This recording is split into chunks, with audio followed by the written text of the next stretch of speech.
Good morning, everyone. Fluffy here. Welcome back to my channel. Well, I decided to do another blog instead of a mukbang. This video will be strictly, or this vlog will be strictly fibromyalgia chat. So if it's not something that you really want to hear about, go ahead and skip this one today. Although maybe some of the information might be helpful. And it's not so much info as it's observations of mine, kind of life lessons learned about having fibro for several years, like bad, you know. Excuse this. Remember I had this a few weeks ago? What is it right here? Anyway, excuse that. Today I just have some ice water, and I'm kind of just munching on some tropical mix from Walmart. This stuff's really good. The dried fruit. It's pretty, $6 for that big bag for dried fruit. That's pretty good. So it's got some really good mango right here. Anyway, some recent events over the last few weeks. People contacted me in private, emails and stuff, and I'm really glad that you all, there's several of you out there, have heard enough about me talk about fibro that you want to talk about it, and that's so why I made this channel.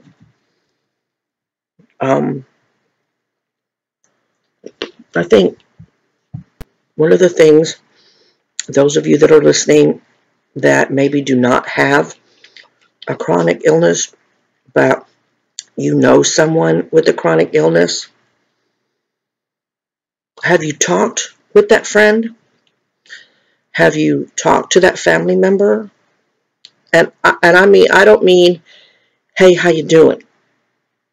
It's not what I mean.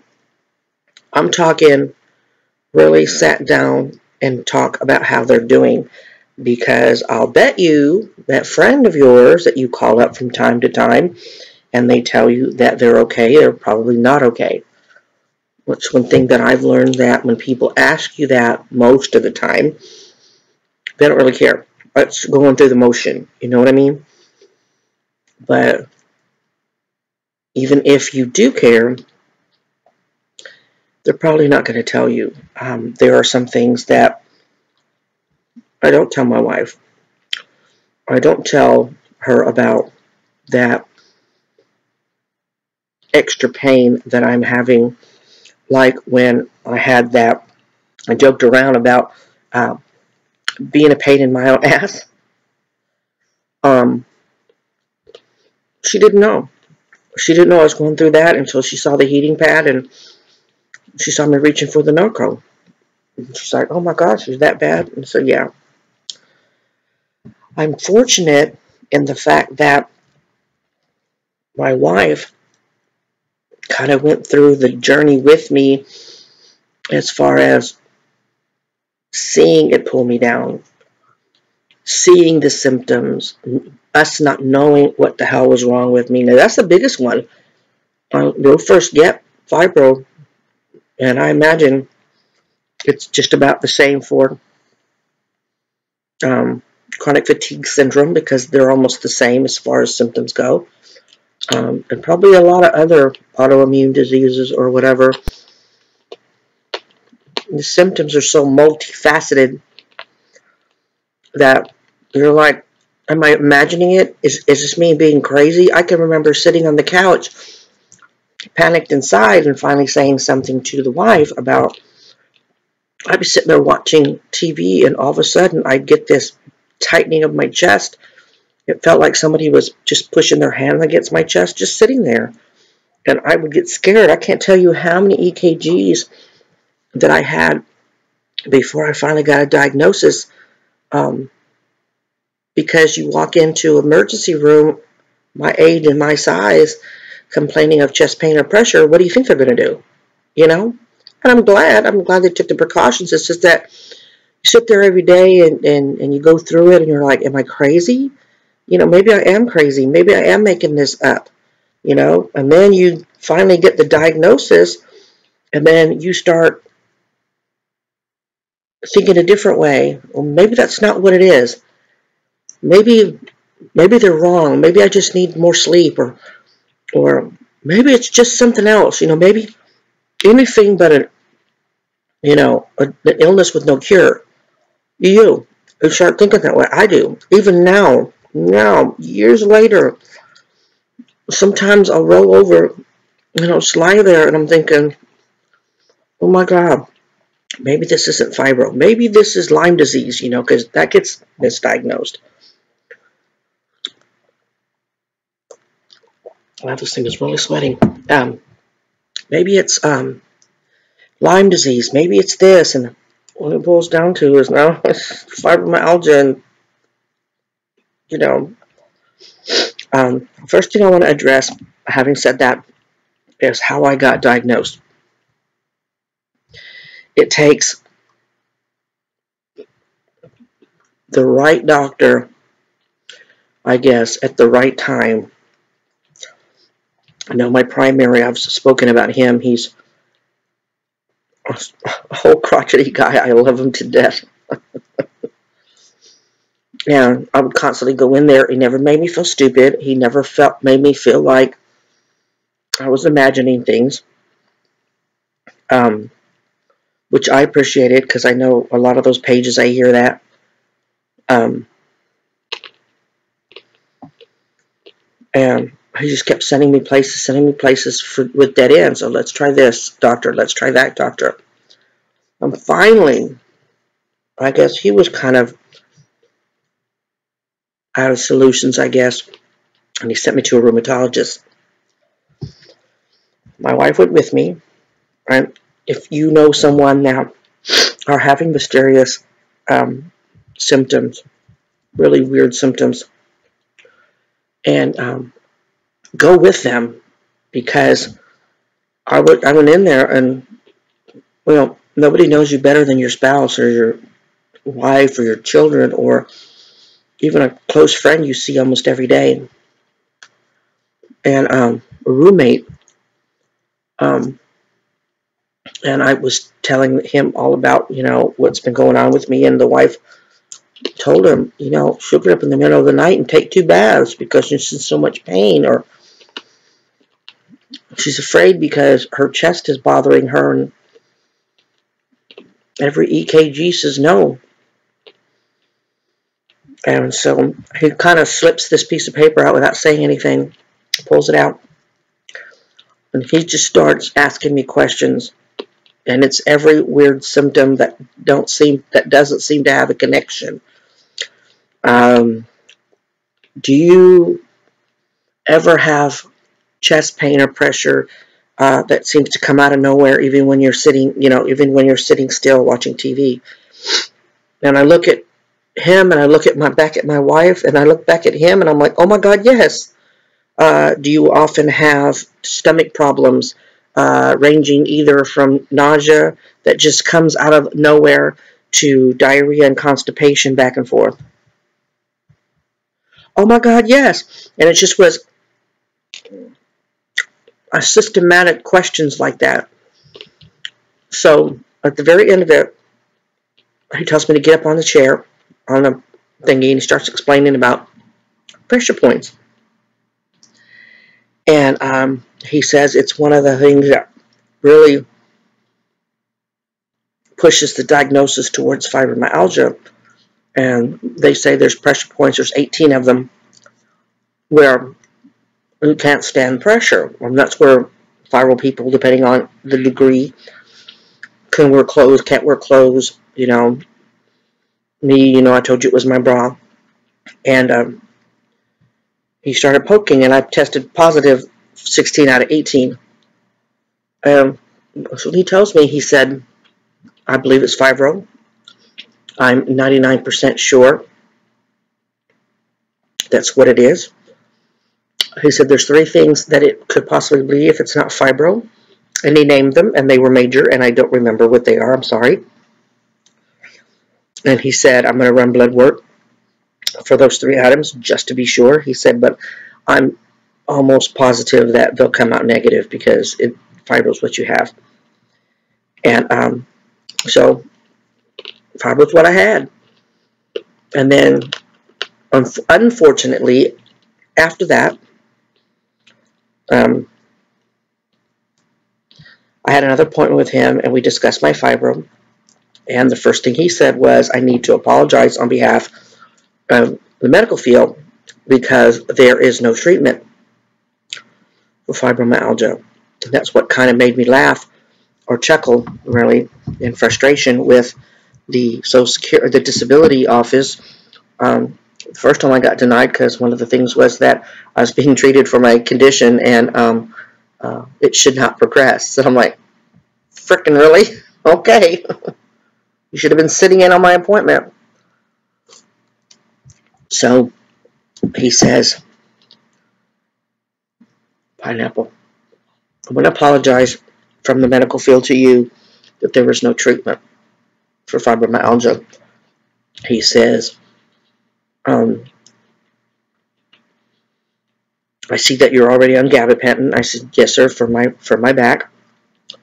And he said, well, I was going to suggest Lyrica, as a lot of fibro patients use for pain management. He says, but since you're on gabapentin, we'll just leave it at that. And then if we need to increase your doses, then we will.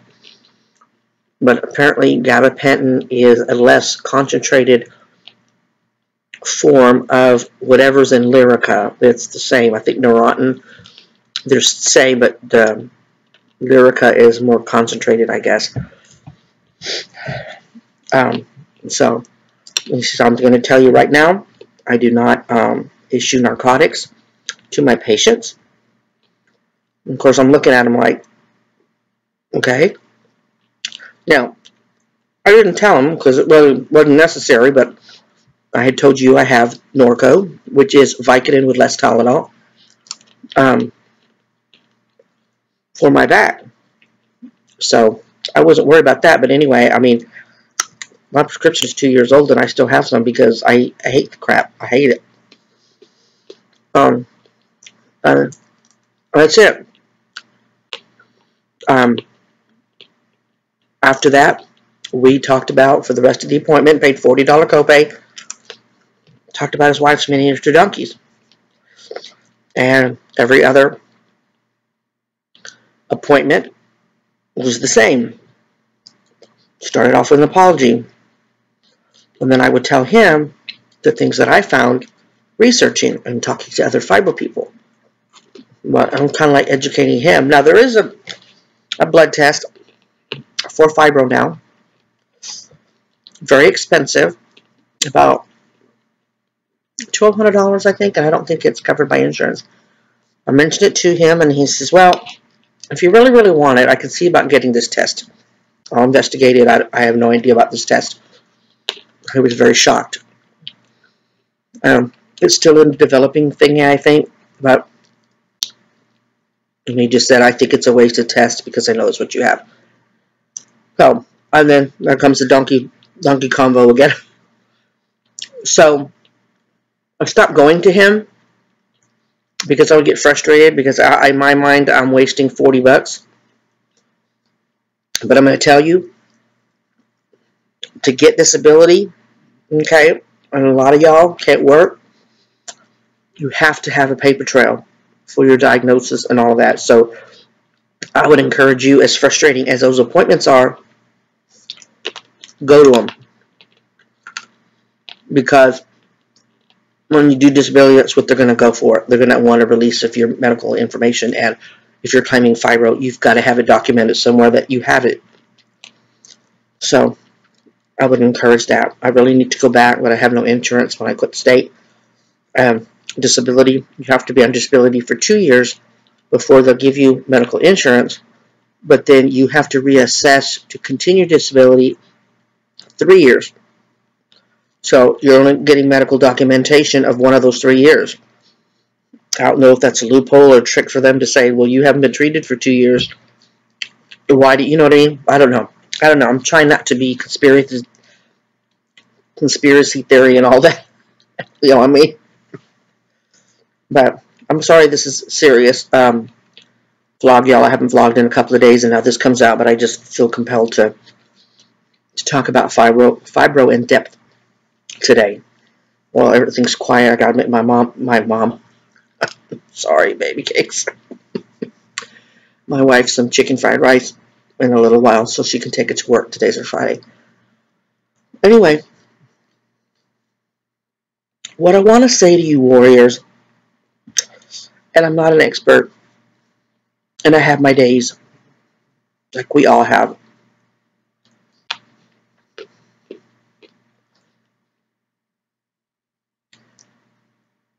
Your life as you knew it will never be the same. It's not gonna, unless they come up with a cure. Unfortunately for us, it's all about pain management at this point. It's doing what you have to do to survive every day.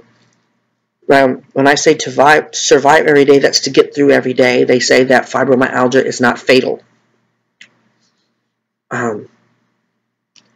But there are days when, and I have to say this carefully because I don't want people to start thinking like really bad, but there are days when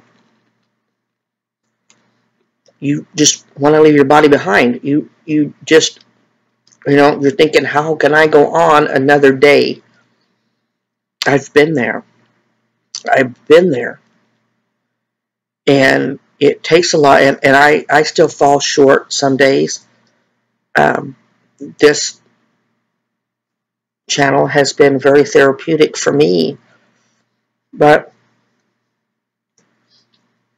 you have to find a new normal. Who you were prior to this fibro getting so bad that it's changed your everyday life. That's it. It's there. It's here. It's your life. It's never going to be different until they come up with a cure. So then you think, okay, so then what's the point? The point is you're alive. You have family, and if you don't have family, you have friends that care about you. You deserve as much of a good life as you can get out of it. I kind of touched on this on my last vlog where I said, hang in there, warriors.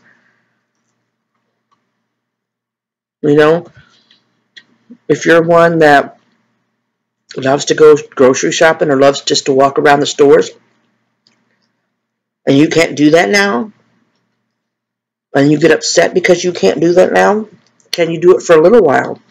Can you go out or have somebody drive you and you get in a riding wheelchair and do it? Okay, so you can't physically walk around anymore. Well, how about modifying that? Don't cut that all out of your life. You're going to have to modify it.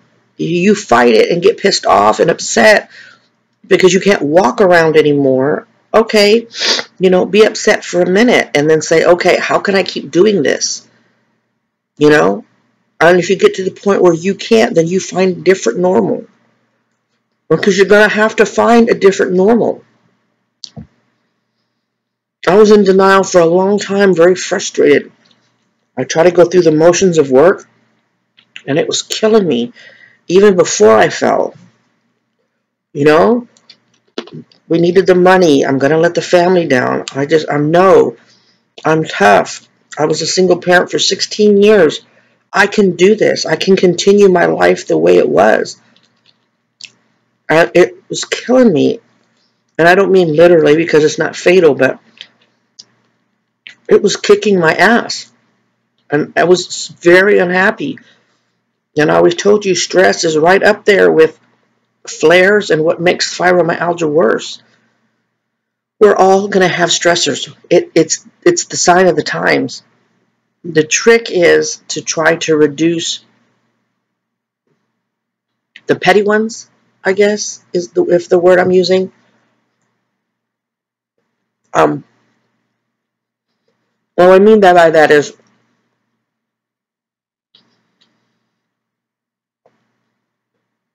I stress about this house. I try not to. I try to be very good not to, because my wife is very much a neat freak. And I don't mean that in an ugly way. I just how she was brought up. The fact that sometimes the house falls by the wayside. I know it frustrates her. I give her props. She tries really hard to not let it stress her, because she knows that I'm not doing it to be lazy. I do what I can. Even when my butt cheek was hurting from not the fibro but the tear, I still managed to pick up the dog toys a little bit and stuff. But then I kept it I kept it as one thing because I wanted to feel accomplished, but I knew I had to take care of me.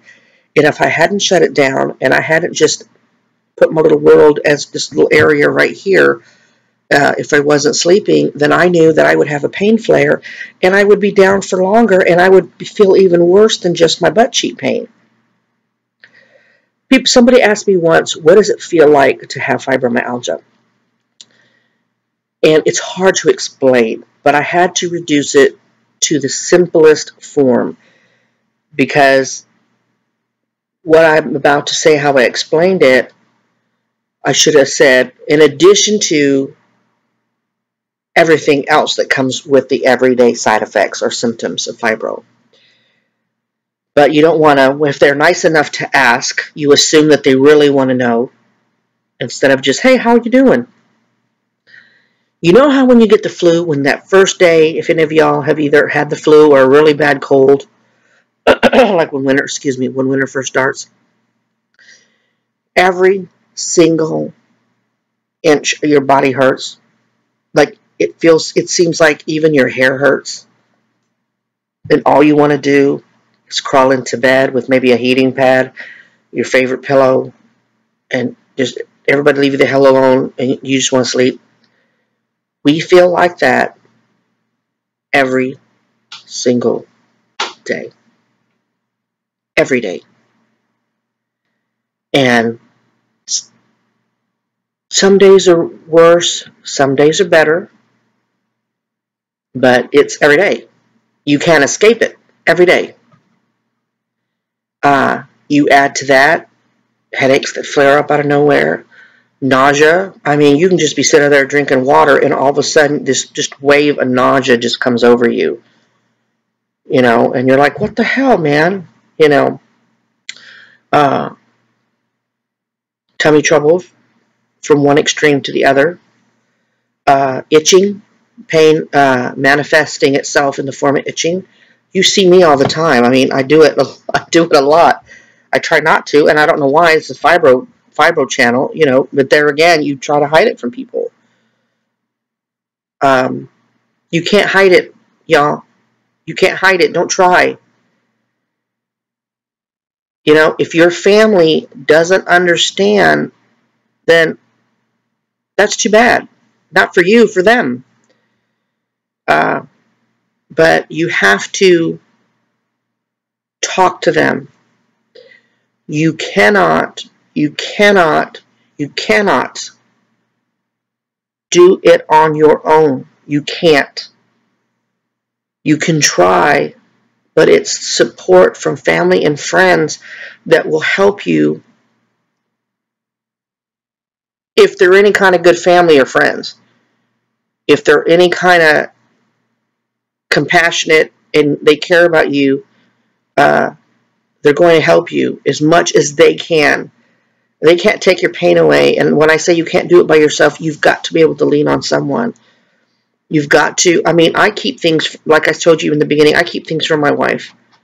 You know, she can't help when I flare up with nausea. Like if she were to come home today and she asked me how my day was, I tell her it was pretty good. Because for a day of fibromyalgia, it was pretty good.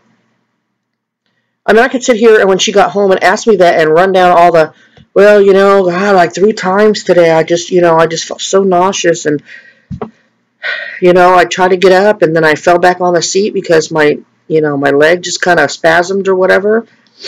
You know, that's daily fibro crap. So if that's the worst that happened to me that day, yeah, that would suck for the average person, and you'd be like, wow, the nausea, we might want to go to the doctor. No, that's fibro shit, you know, that's daily.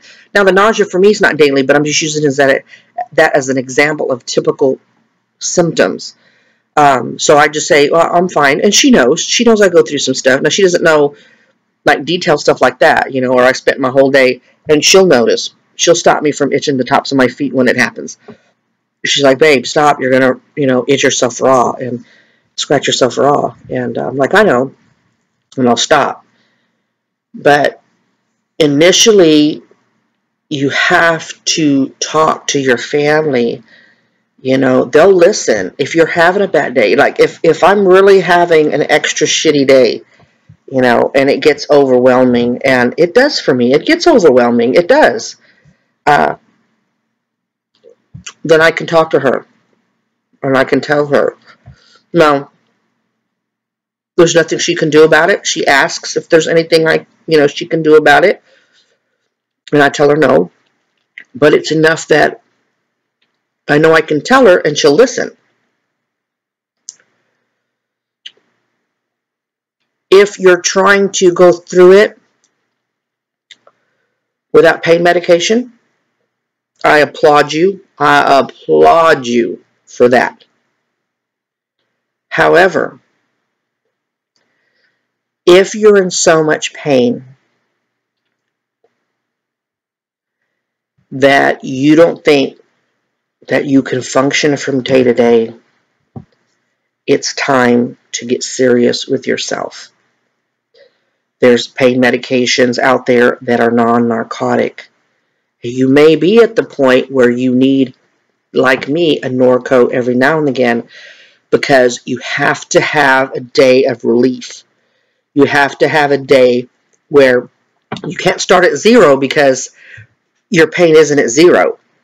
Maybe you have a daily pain of 5, but you constantly, because you don't want to take pain medications, and I get it.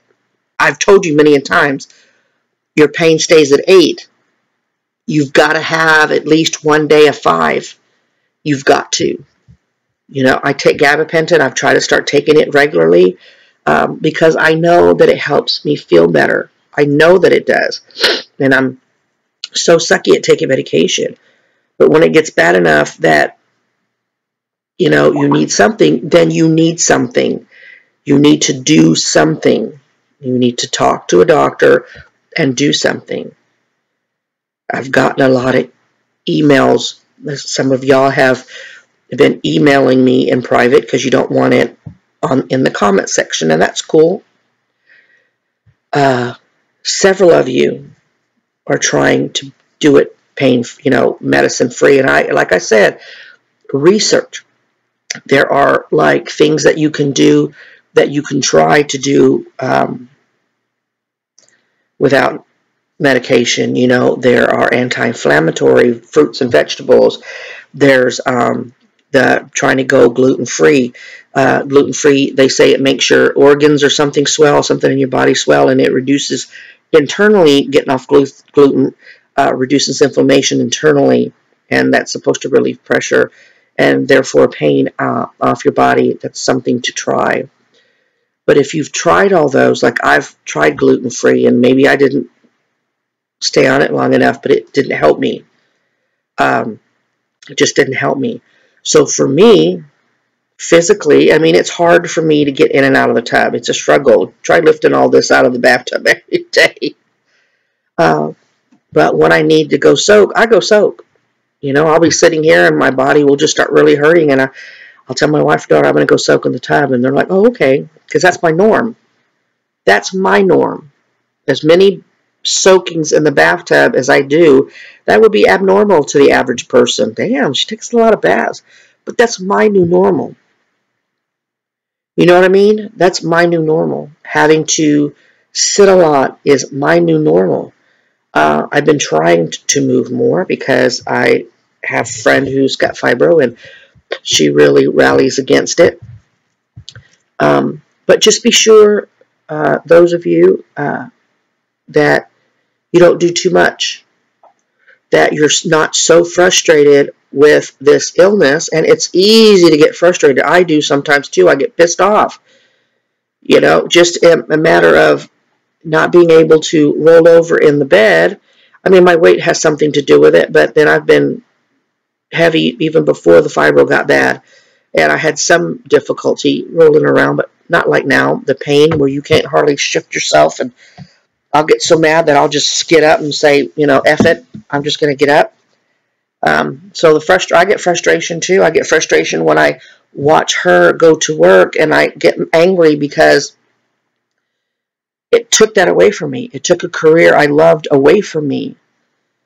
That I loved that job. I loved going every day. I thought I was very good at it. But I can't do it anymore. I can't. And I can't let family, I can't let friends tell me, well, if you lose weight, you could have your career back. No, I can't. I can't do it. I can't do it anymore. The I be damned. And I've stopped, for the most part, pardon me, but giving a shit what they think. You can't. I've got someone emailed me that was concerned that if they didn't take a flight,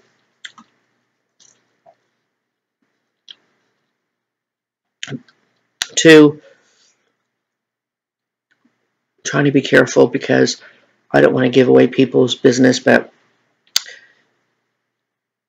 having to do some family obligation, and if they didn't go, then they'd get shit and ridiculed by their family, and they went.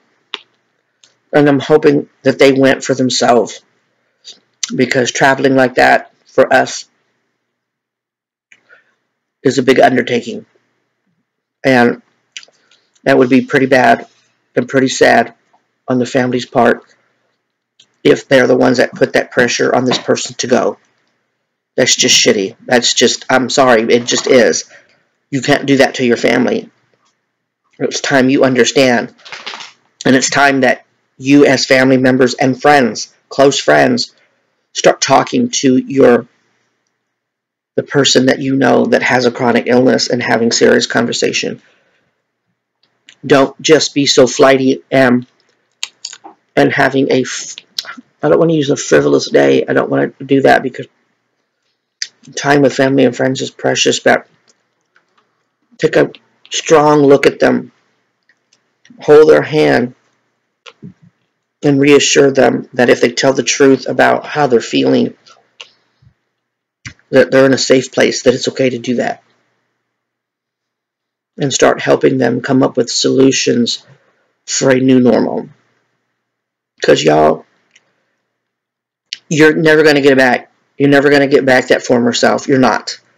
You're just going to have a new self. Readjust and keep going. Readjust. You have to readjust. Because you won't live a completely fulfilling life longing for the days before this shit we have.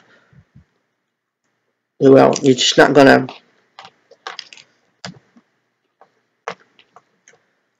I just don't know how a different way to say it. I'm not an expert. I'm not a psychologist. I'm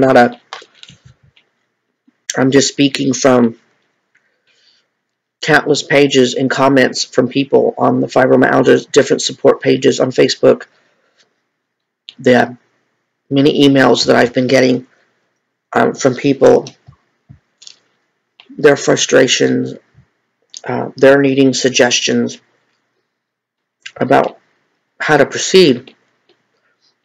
And all I can do is give advice from my experiences. You know, and I have days where I feel like I need to apologize. And then I remind myself, you know what? I didn't ask for this. Who would ask for this? Who would even pretend you have this? You know what I mean?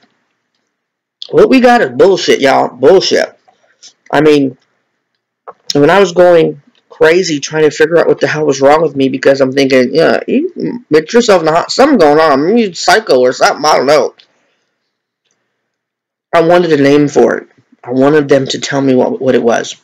I want something that was non-curable. I'll give you that. I'll tell you that right now. But for me, it helped to have a name because I knew I wasn't going crazy. But sometimes I think if I have one more day of pain, I'm going to lose my mind. I just can't take it anymore. I just can't. But you do. You take it one more day, and you live for the next day. And for now, if that's all you can do is just live for tomorrow, that's what you need to do. I told you before, you need to persevere. You need to keep going. But you need to be honest with yourself. And you cannot do it alone. You have to reach out to people. Now, you have to do the pain alone as far as handling it. But you can get the support, if nothing else, but pick up the phone and call someone. You need to step away from obligations, even temporarily. If you have an obligation that you feel very strongly about, but everything else that you're having to do in addition to is overwhelming, then you need to let some of that go, if only temporarily, until you can get your bearings right. Okay, you know what? I got this that I feel compelled to really focus on. Then all this extra crap over here needs to go to the wayside for now, so that while you're doing this, you can bring your body back down to manageable levels of stress and pain. And when you're there, then you start maybe adding one or two of these items over here. You know what I mean? And say, okay, this I can handle in addition to what I've got here. I'm gonna try to handle this.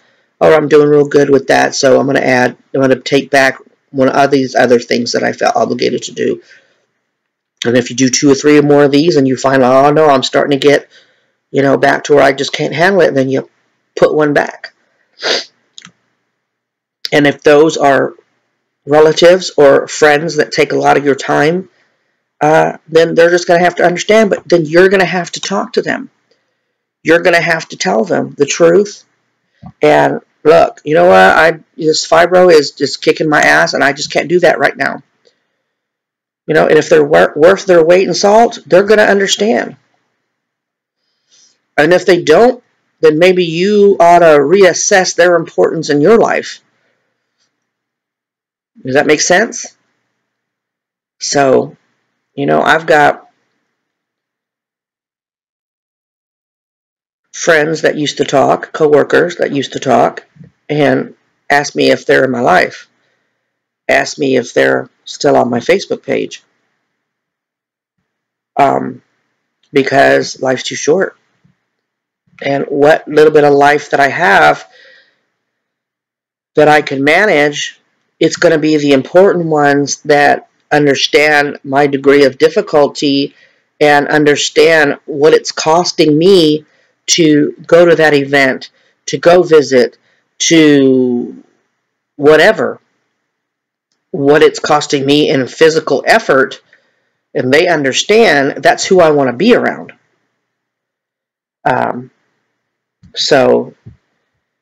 Just, things that have been happening lately, emails that I've been getting, and things like that have just compelled me. I said, you know what, I've been really drifting away from the reason I do this page, so it's just time for me to, it doesn't sound like it, but it's a pep talk.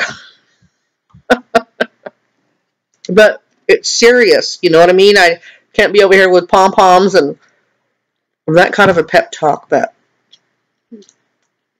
email me if you need to. Don't be afraid to talk. Sometimes it's easier sometimes to start off talking to strangers. And even though you see me almost every day, and I hope you consider me a friend, I'm not in your immediate circle. So that kind of makes me a stranger, if you know what I mean. And so talk to me if you have questions on how you're not necessarily have a chronic pain, a chronic illness, but you know somebody that does. We can talk. You know, maybe I can help you. I don't have all the answers, but maybe help you figure out what to say to that person to draw it out of them. You suspect that they're worse off than what they're telling you. Maybe we can come up with a way that you can break the ice and get them to be telling some truths, not only to you, but to themselves. That's the most important one, themselves. Um, so I love all my fibro warriors. I think about you every day. I worry about you every day. Um, so anyway, sorry this wasn't a cheerful vlog, but I felt it was necessary to say. You know, I'm feeling pretty good. I've woke up at 5. I got about 3 or 4 hours worth of sleep, but that's my new normal.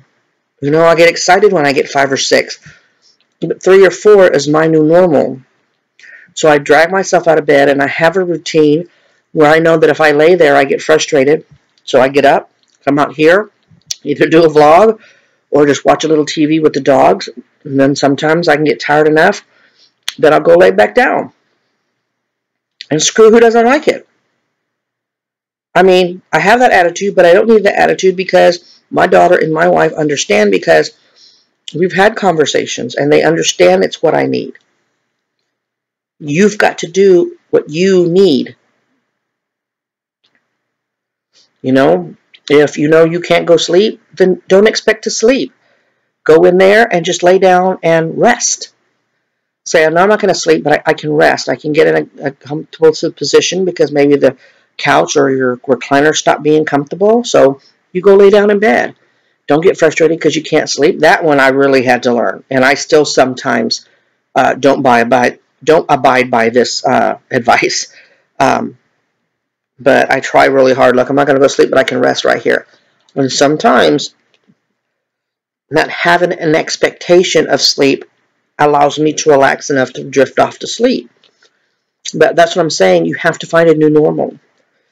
I'm never going to have 8 to 12 hours of sleep anymore unless it's drug induced. I'm never going to have another day again where I'm pain free. Never. You know, I'm never going to have another day where I can walk around for hours somewhere and have fun like that. Never going to happen again, ever. And I had to come to terms with that, and that's hard. Very hard. And so, you warriors, you keep moving, you keep going. Find your new normal. If you can't vlog, you can't get in front of a camera, journal. Journal. Put your feelings on paper. Allergies this time of year. All right, well, we're 44 minutes in, and my analytics say that most of y'all don't watch to the end, so I'm going to go ahead and let you go. God bless everyone. Positive vibes out to y'all. Love you, warriors. Hang in there. The rest of you, I love you too. You'll have a good Saturday. And yes, I do feel good. I do. I feel good today. So it's time to go cook the wife some lunch for work. It's her Friday. Bye.